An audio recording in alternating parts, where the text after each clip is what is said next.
Повеќе од 2 недели трае поправката на оштетувањата на собирната шахта за атмосферска канализација на улицата Димитар Влахов, што води кон излезот од Кочани.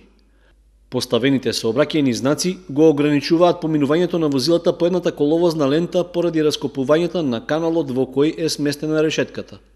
Тоа предизвикува подолги застои и колони на двете страни од улицата, особено во утринските и попладневните часови кога има поголема фреквенција за одење и враќање од работа.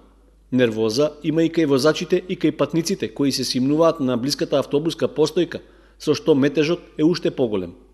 Оттаму и прашањето зошто е потребен толку долг период за санирање на шахтите, што и не е кој знае каков градежен зафат. Уште повеќе што истата активност се реализираше пред неполна година, кога се поставуваше инсталацијата за атмосферска канализација.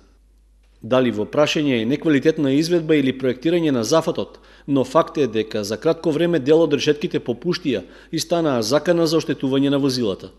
Освен на оваа локација, поправки на коловозот околу шахтите има скоро на сите улици во градот.